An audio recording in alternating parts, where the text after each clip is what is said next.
Isang panukalang layong pagtibayin ang kaligtasan ng mga mag-aaral sa buong bansa. Isinusulong ngayon sa komite sa Senado. Si Patrick Gupo para sa 13 sa Tanghali Live. Patrick! Subukan po natin balikan ang ulat na yan ni Patrick Gupo maya-maya lamang. Samantala, mas pinaigting ng Department of Social Welfare and Development ang kanilang Walang Gutom program upang mas maraming kababayang Pilipino ang nakapos ang mahanduga ng masarap at masustansyang pagkain. Si Victor Liantino para sa detalye. Halos nawala na ng pag-asa ang 40 anyos na si JC Lumansano nang mapilitang tumira sa kalsada kasama ang kanyang dalawang anak. Matapos mawala ng trabaho at masunugan ng tirahan, naging suliranin nila kung saan kukuha ng kakainin araw-araw. Ngunit dahil sa Walang Gutom Kitchen sa Pasay City, hindi lamang daw nasiguro ang kanilang masustansyang almusal at tanghalian, kundi naging tulay din ito upang matulungan sila ng DSWD sa ilalim ng pag-abot program upang makauwi sa kanilang probinsya.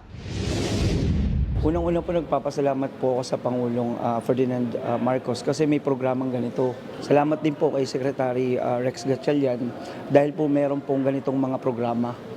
Yun po, sobrang maraming salamat po.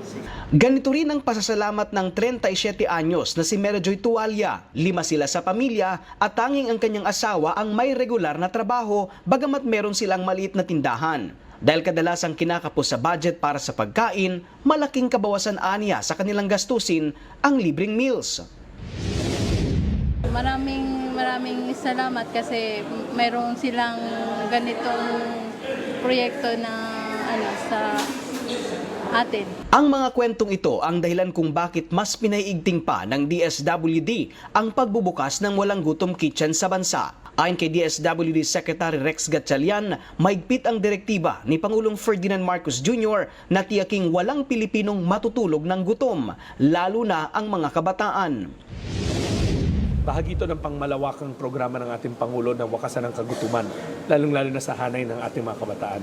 Nagsisimula ang operasyon ng Walang Gutom Kitchen tuwing alas 6 ng umaga. Nagsisilbi rin itong food bank kung saan maaaring magbigay ng donations ang mga pribadong kumpanya, mga hotel, restaurant na may malinis at labis na pagkain. Iginiit ng kalihim na bukas ang programa para sa lahat at wala itong pinipili nakatiraman sa lansangan o mga manggagawang hirap lang tustusan ang pangangailangan araw-araw.